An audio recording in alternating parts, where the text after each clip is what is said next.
जय हिंद। आज के दिन समस्त नारी जाति को मेरा नमन करते हैं। नारी वो चीज होती है जब वो शास्त्र उठाती है तो किरण बेदी और कल्पना चावला जैसी बन जाती है, लेकिन जब वो शस्त्र उठाने पे आ जाए तो अंग्रेजों को धूल चटाने वाली वो झांसी की रानी जैसी वीरांगना हो जाती है। यह नारी जाति अगर लक्ष्मी और सरस्वती का रूप है तो जब ये विकराल रूप लेगी तो वध करने के लिए काली और दुर्गा जैसे रूप को भी ले सकती है। नोट की पेटी और घर में बेटी ये नसीब वालों को ही मिलती है। तहजीब देखते हैं अक्सर गरीब के घर, दुपट्टा फटा ही सही लेकिन रहता सर पर है। हमें नाज है भारत की उस संस्कृति पर जहां एक छोटी सी लड़की गुड़िया भी खरीदती है तो उसके लिए दुपट्टा साथ लेती है। इस कछुए को देखिए, ये अपने खोल से बाहर आ गया। इसको लगता है कि इसे आजादी, फ्रीडम मिल गया, लेकिन इसे एहसास ही नहीं है इसने अपनी एक सुरक्षा कवच खो दिया।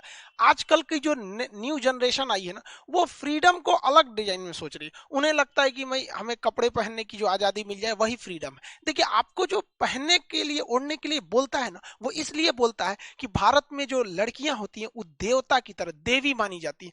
ये जगत जननी माँ सीता की भूमि है। यहाँ लड़कियां पवित्र होती हैं, गीता की तरह पवित्र होती हैं। इसलिए लोग उन्हें कहते हैं कि तुम पवित्रता की चिन्ह हो, इसलिए अच्छे से रहो।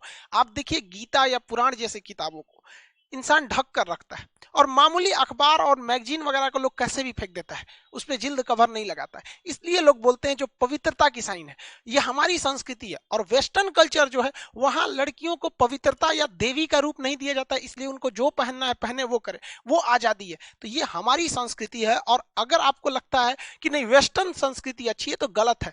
दुनिया में सबसे बेहतरीन संस्कृति भारत की है, जो आदि से है और इसे कोई मिटा नहीं सका है। यूनान, मिस्र, रूमा सब लुट गए हैं जहां से, लेकिन मगर है बाकी नामो निशा हमारा।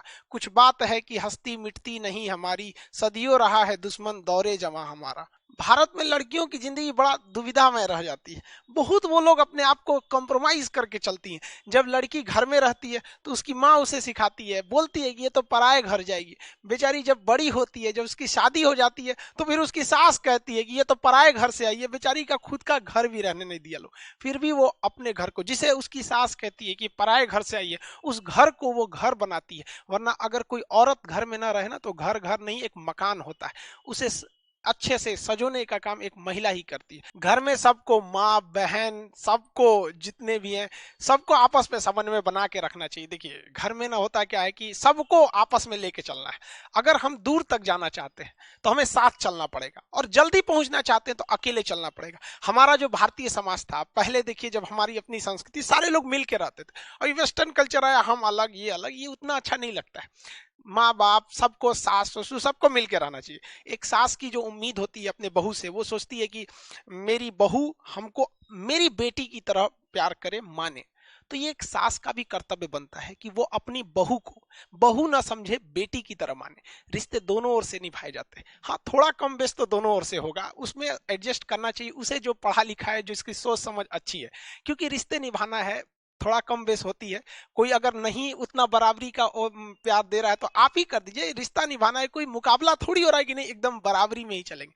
देखिए, जो कमजोर इंसान होता है ना, वो बदला लेता है, और मजबूत इंसान जो होता है वो माफ कर देता है। लेकिन समझदार इंसान नजरअंदाज कर देता है। तो जिंदगी में बहुत सारी चीजें आती हैं जहां हमें दूसरों की गलतियों को नजरअंदाज करके चलना होता है, क्योंकि रिश्तों को समेट के चलना है। भारत का समाज पुरुष प्रधान समाज है। यहाँ पुरुषों की एक मेंटेलिटी हो गई कि नहीं, औरतें घर की चार दीवारी की चीज है। उन्हें लगता है पुरुष ही सबसे मजबूत है। अरे भाई, एक महिला को देखो, 5 किलो का बच्चा पेट में लेकर सुबह सबसे पहले उठती है, घर का सारा काम करने के बाद सबसे बाद में सोती है। और ये मर्द कहते हैं कि औरत कमजोर होती है।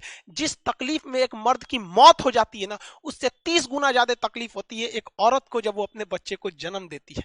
इसीलिए कहते हैं कि दुनिया में सबसे ज्यादा भरोसा अगर किसी पे कर सकते हैं तो हम अपनी माँ पे कर सकते हैं। क्योंकि हमारी माँ दुनिया से या औरों की तुलना में हमें 9 महीने पहले से जान रही होती है, क्योंकि उसने हमें अपने गर्भ में रखा है। यहाँ पर खुदा का काम था हिफाजत करना, वो माँ करने लगी। खुदा का काम था मोहब्बत करना, वो भी माँ करने लगी। देखते ही देखते उसके नजरों के आगे कोई परवरदिगार हो गया।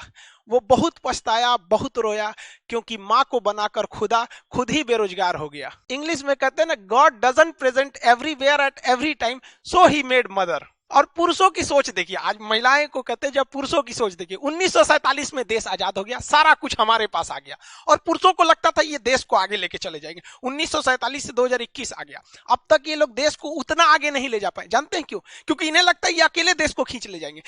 लेकिन जिस दिन पुरुषों से कंधे से कंधा, कदम से कदम मिला के हमारी देश की महिलाएं, बहनें, बेटियां साथ चलने लगेंगी ना, उस दिन देश का विकसित होने का सपना हकीकत में बदल जाएगा। लेकिन जब तक हम ये सोचेंगे कि नहीं, हम महिलाओं को छोड़ के आगे बढ़ ही नहीं सकते हैं, जीने के लिए तो जानवर भी जी लेते हैं, ऐसा नहीं है। हमें अपने साथ लेकर इन्हें चलना पड़ेगा, क्योंकि एक पक्षी कभी अपने एक पंख से उड़ ही नहीं सकता। पुरुष समाज का कहना क्या है कि पुरुष जितना कामयाब हो सकता है, जितनी बुलंदियों पे जा सकता है, जितनी सफलताओं को छू लेता है, उतनी एक महिला नहीं जा पाती है। हाँ भाई, आपका कहना सही है, लेकिन जानते हैं ऐसा क्यों होता है? क्योंकि किसी महिला को सलाह देने के लिए उसके पास पत्नी नहीं होती है। पुरुष के पास फ्रस्ट्रेशन होगा, जब कहीं हेडेक हो जाएगा तो अपना सारा फ्रस्ट्रेशन पत्नी के पास आके दूर कर लेगा।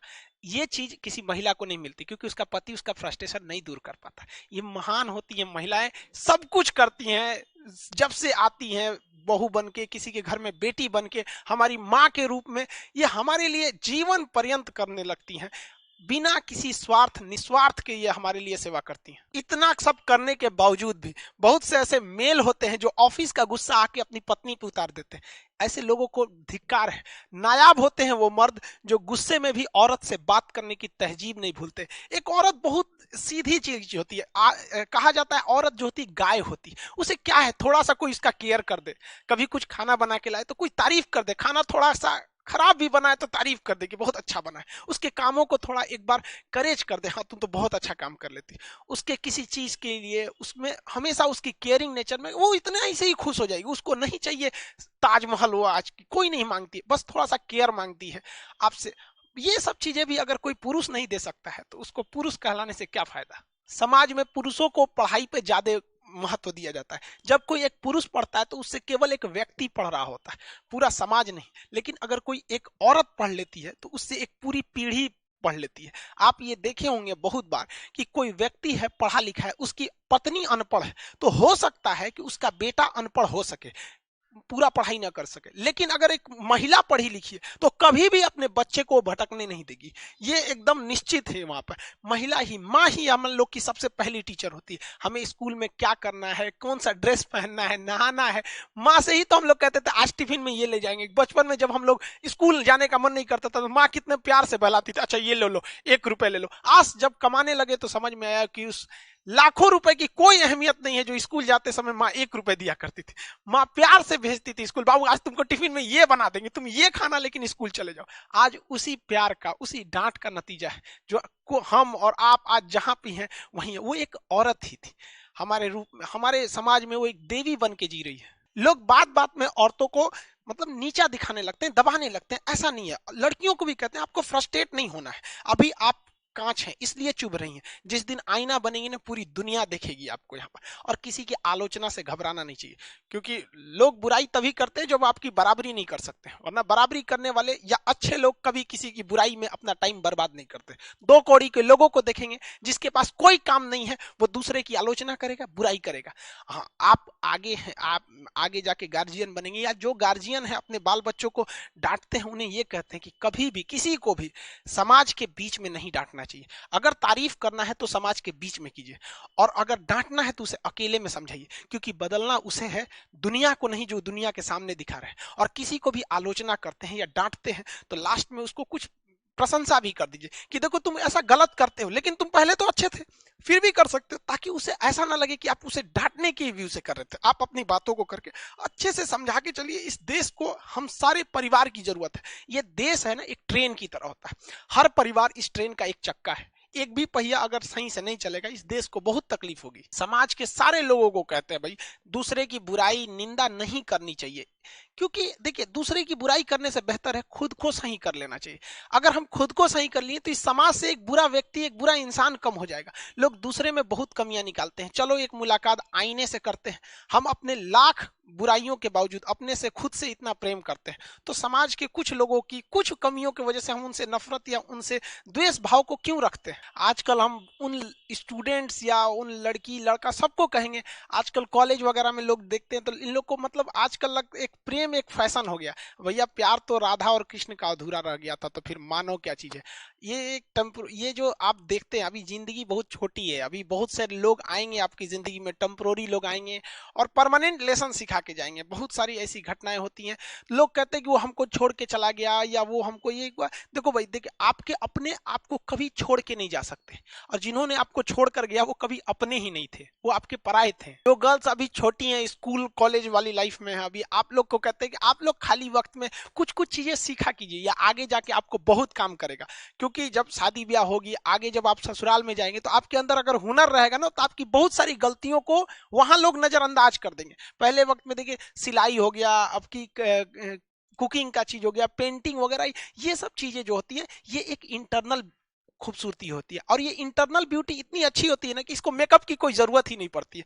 ये सब चीजें आपको आगे जाके काम देती है, तो हर लोग खुश होगा कि भाई मेरी बहू को तो इतनी चीजें आती है। अब ना कुछ जानते भी नहीं रहिएगा तो बोलते लोग, देहात में कहावत कहा जाता है, दुधारू गाय का आदमी दो ठो लात भी बर्दाश्त कर लेता है। तो हर व्यक्ति, हर लड़का या लड़की, हम सबको कहते हैं कि इंटरनल ब्यूटी पे ज्यादा ध्यान देना चाहिए, क्योंकि ये वो ब्यूटी है जिसे मेकअप की तो जरूरत ही नहीं है। हमारे इस समाज में आज महिलाओं के सामने सबसे बड़ी समस्या हो गई है दहेज के लिए। ये बहुत बड़ी समस्या है। किसी समाज में या किसी के घर में अगर बेटी पैदा होती है ना, तो मजबूरी में नहीं पढ़ा पाता है, जानता है कि पढ़ाई में सारा पैसा लगा देंगे, फिर इसको दहेज कहाँ देंगे।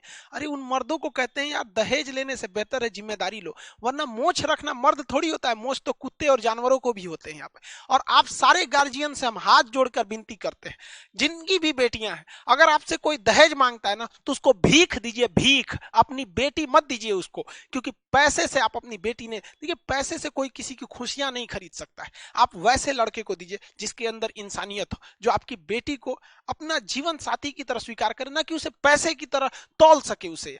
ऐसी समस्या आप देखते हैं हमारे समाज में आए दिन। बच्चे किसी की हंसती खेलती जिंदगी बर्बाद हो जाती है दहेज वगैरह की वजह से। ये सारी चीजें हमारे समाज में अभी हालिया घटना जो हुई है, जो साबरमती नदी में जो आयशा ने सुसाइड कर लिया। हालांकि सुसाइड सारे लोगों को कहते हैं, कोई सोल्यूशन नहीं है सुसाइड। ऐसा नहीं है कि बहुत सारी तकलीफें होती, तकलीफ जिंदगी में सबको आती है। ऐसा नहीं है कि तकलीफ किसी को नहीं होती। तकलीफ क्या होती है, तकलीफ किसे कहते हैं, ये उस बच्चे से पूछिए जो काम करता है रोटियों के लिए खिलौनों के दुकान में। तकलीफें सबकी जिंदगी में होती है, सुसाइड कोई ऑप्शन नहीं होता है। लेकिन हम पुरुष समाज को ये चाहिए कि बाप के ऊपर बहुत जिम्मेदारी होती है। उस बाप से पूछिए ना जिसकी जमीन धन दौलत भी चली गई और उसकी फूल सी बेटी भी चली गई। और हद तो हम कमीनापन तब देखते हैं जब कोई किसी की बेटी की शादी में जाता है और कहता है कि खाना अच्छा नहीं था। अरे यार, वो एक दिन के खाने के लिए किसी बाप ने अपनी पूरी जिंदगी की कमाई लगाई हुई थी, उसकी तो मेहनत रखो यार। अच्छा नहीं भी रहे तो कम से कम बोलो ना यार कि अच्छा लगा। ये तुम्हारी जिंदगी का ऐसा थोड़ी है कि आखिरी खाना है। आए दिन हमारे समाज में महिलाओं के साथ जो अत्याचार बढ़ते जा रहा है, ये एकदम असहनीय है। आप देखिए ऐसे कितने एग्जाम्पल दिखेगा। लेकिन हमारी कानून व्यवस्था भी उतनी मतलब लचर हो चुकी है एक तरह से। आप देखिए निकिता तोमर के साथ जो घटना हुई थी, कितनी मार्मिक घटना थी। उस बच्ची की क्या गलती थी? हरामी के बच्चे ने उसको कहता है कि मुन्ना भाई, हमने फिल्म देखा था, उसमें मिर्जापुर में मुन्ना भैया, उसको देख के गोली मार दी। बताइए, सीसीटीवी कैमरा के साथ बच्ची को गोली मार दी है ये सब। लेकिन हमारे देश का सिस्टम देखिए कितना खराब कि सीसीटीवी फुटेज है, इस बच्ची की जान चली गई। इस बच्ची से माँ बाप को कितनी उम्मीदें थी। निकिता तोमर से पढ़ने वाली बच्ची थी, कॉलेज में एग्जाम दे के आ रही थी, इसने गोली मार दिया। लेकिन हमारे देश का सिस्टम देखिए, सबूत कानून सब कुछ रहते हुए यहाँ पर इसको आज तक ये लोग अभी आराम से हैं लोग यहाँ पर। अभी मुकदमा चलेगा, लंबा चलेगा। मुकदमा के बाद जब फांसी होगी तो एक से एक हमारे देश में वकील साहब हैं, ये आके कहेंगे कि फांसी सोल्यूशन नहीं है, मतलब आरती उतारे वही सोल्यूशन है। यहाँ पर इन लोगों को निपटा देना चाहिए अभी तक में। लेकिन क्या कीजिएगा, ये कार्नवालिस जब भारत में शासन में थे ना, हम लोग जब गुलाम थे, तो इसने खुद कहा कि मैंने अपने जीवन में सबसे ज्यादा अगर बलात्कार कहीं किया तो भारत में किया। और कानून ही ऐसा बनाया गया यहाँ पर भारत में कि किसी भी महिला को न्याय मिलाना असंभव हो जाएगा। आप चाहे देखिए निर्भया कांड को देखिए, जिसने पूरे देश को हिला दिया। 2012 की घटना, उसे फांसी मिला 2020 में आके, जबकि पूरी दुनिया देखी थी। उसको हाई कोर्ट का चक्कर, मर्सी अपील, ये अरे इन सब सचुरों को टपका देना चाहिए। यहाँ पे इन लोग को लेके झेल रहा है। ये बच्चे लोग कितने प्यार से पालते हैं बच्चों को, उसको कितना ख्याल रखते हैं। कोई उसको गुंडा आके गोली मार देगा यहाँ पर और हम लोग देखते रहेंगे। आप बताइए, ये हमारे सिस्टम का फेलियर नहीं है क्या यहाँ पर? यहाँ पर ऐसे लोगों को फास्ट ट्रैक कोर्ट होना चाहिए कि इस तरह से रेप, मर्डर, खुलेआम ऐसे कोई एसिड अटैक जैसी घटना होती है 6 महीने के अंदर डेली डेली सुनवाई किया जाए, तुरंत न्याय मिलेगा। यहाँ पर डेली सुनवाई की जाए, ऐसा नहीं कि अगली तारीख 1 महीना बाद आइएगा, आज आए कल आए, तब तक कंटिन्यू आते रहिए जब तक न्याय नहीं मिल जाता है। तभी हमारी बहनों को, हमारी माओ को सुरक्षित रह सकती है, क्योंकि अगर हमारी देश की देवियां सुरक्षित नहीं रहेंगी तो हमारा देश कहां से सुरक्षित रहेगा। ये बात हम स्वीकारते हैं कि पुरुष समाज ने महिलाओं के साथ बहुत ही ज्यादती भी की है। कहा जाता है कि हर एक सक्सेसफुल आदमी के पीछे किसी औरत का हाथ होता है, लेकिन हर सक्सेसफुल औरत के पीछे वो औरत स्वयं होती है, कोई मर्द का हाथ नहीं होता है। यहाँ पर औरतों को हारना नहीं है, डट के काम लेना है। आप तो देवी हैं, साक्षात देवी। आप लोगों ने रात कितनी भी बड़ी क्यों ना हो, सुबह होने से नहीं रोक सकती है। एक इस दिन जब आप लोग को भी मौका मिलेगा, बड़े से बड़े पोस्ट पर जाइए, पढ़ाई लिखाई जी जान से करिए, और एक दिन दिखा दीजिए इस समाज को कि दुनिया आपको देखती रह जाए, क्योंकि दुनिया सुनना नहीं देखना चाहती है। आपकी किस्मत आपको जरूर एक मौका देगी, लेकिन मेहनत कीजिए, क्योंकि आपकी मेहनत इस दुनिया को चौंका देगी। स्टूडेंट्स को कहते हैं, आप ये मत सोचिए कि 1 महीने में क्या होगा, 1 साल में क्या होगा।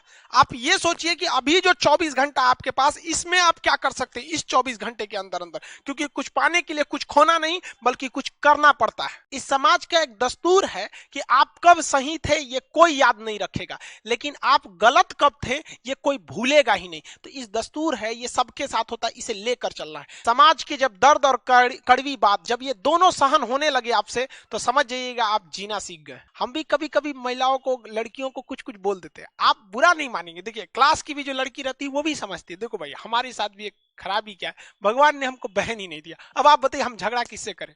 वो भाई बहन का झगड़ा ना, वो दुनिया का सबसे अच्छा झगड़ा होता है। वो सुबह झगड़ा करेंगे, फिर शाम को दोनों एक हो जाएंगे। यार हमको मतलब भगवान ने दिया ही नहीं। और कहते हैं कि लड़की बहन उसी को मिलती है जो बहुत तकदीर वाला होता है। तो थोड़ा सा तकलीफ होता है, हम किससे झगड़ा करने जाए बताइए। तो आप ही लोग मिल जाते हैं लोग, तो हम कुछ कुछ बोल देते हैं। यहाँ ऑफलाइन जो क्लास में पढ़ने आती है उन लोग को भी कुछ बोल बोल देते हैं, हम कुछ कुछ बोल देते हैं, वो भी बुरा नहीं मानते। सारे स्टूडेंट लोग जो है मन लगा के पढ़ाई कीजिए, इतना पढ़िए ना, इतना कामयाब होइए कि जब किसी के घर में लड़की जन्म लेना तो वो टेंशन ना ले कि मेरे घर में लड़की जन्म ली।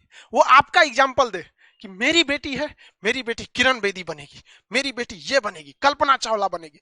इतनी बुलंदियों पर जाइए ताकि हमें भी बहुत खुशी हो। और हमारी बातों, कभी कभी कुछ लोगों का शिकायत रहता है कि सर आप बोल देते हैं, तो भाई हम चरण छू के माफी मांगते हैं अगर हमारी बातें बुरी लग गई हो तो। हम ऐसे मजाक में करते हैं, कभी कोई सीरियस नहीं करते हैं, समझ आ गया। आई होप आप इसको समझेंगे। और हाँ, गर्ल्स स्टूडेंट्स वगैरह के लिए भाई जो भी एप्लीकेशन पे बैचेज हैं उसे आप लोग के लिए खोल दिया गया, आप वहां जाके बैचेज ले सकते हैं। आज के लिए उसको ओपन किया गया है। आप लोग का विशेष कहना था कि सर जगह नहीं था अब सर्वर वगैरह में, तो खैर बनाया गया आज के लिए। आई होप आप इसे समझेंगे मेरी भावनाओं को। आप सब लोग को wish you very very happy women's day. जय हिंद। आज एक सैल्यूट भारत की उन महिलाओं को भी। जय हिंद।